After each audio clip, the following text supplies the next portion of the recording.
Olá, crianças! Eu sou a professora Elaine Mello. Estou aqui para mais uma aula de matemática direcionada ao quarto ano. O tema da aula de hoje é o cálculo da área de figuras planas. Conceito: a área de uma figura é a medida equivalente à sua superfície. Para calcularmos a área de uma superfície, multiplicamos a base por sua altura. Lembrando que na aula anterior falamos sobre perímetro. No caso do perímetro, nós calculamos diferente. Somamos os lados, sabendo então o seu contorno. No caso da área, nós queremos saber a superfície total, o preenchimento desta superfície. É necessário contar todos os quadradinhos, os de dentro e os de fora, no caso desta figura, para sabermos a sua área total, ou seja, a sua superfície. Quando conseguimos saber, então, a operação exata para fazer este cálculo, fica mais simples. Calcularemos, então, os quadradinhos da horizontal vezes os quadradinhos da vertical, base vezes altura, sabendo, então, a quantidade total em superfície desta figura. O mesmo exemplo nós vemos aqui agora. Essa com apenas 4 quadradinhos. 2 por 2, ou seja, 2 vezes 2, 4. A área total desta figura igual a 4. Ilustrando, ficaria desta maneira. Quando nós precisamos calcular a área total de uma figura plana, precisamos saber esta metragem, e aí fazemos o cálculo de base vezes altura, sabendo então a superfície total. Cada quadradinho, neste caso, equivale a 1 metro quadrado, sendo então 6 vezes 6 igual a 36 metros quadrados.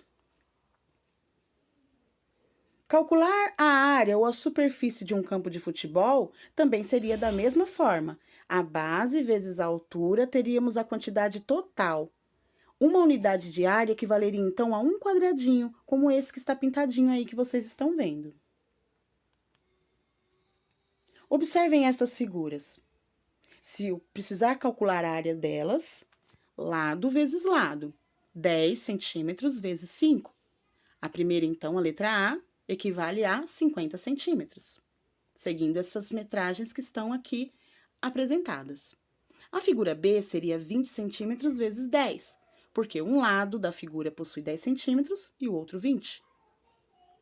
20 vezes 10, 200, ou seja, 2 metros. A diferença de área e perímetro é essa que está apresentada aqui. No caso do perímetro, eu somaria, então, cada lado deste quadrado, tendo um total de 16 centímetros. 4 mais 4 mais 4 mais 4. De mesmo modo com essas, fazendo a soma, eu saberia o contorno de cada uma dessas figuras. No caso da área, eu quero saber o preenchimento em superfície total.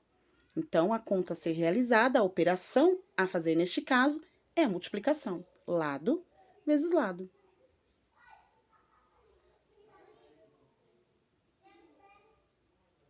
Lembrando sempre, a área de uma figura equivale à sua superfície, hein? Agora, eu deixo aqui alguns exercícios para que vocês consigam colocar em prática aí essa explicação referente a perímetro, que vocês estudaram na aula anterior, e referente à área que vocês estudaram na aula de hoje. Façam os cálculos em cada uma dessas figuras apresentadas e bons estudos! Até a próxima aula, pessoal! Fiquem bem e se cuidem!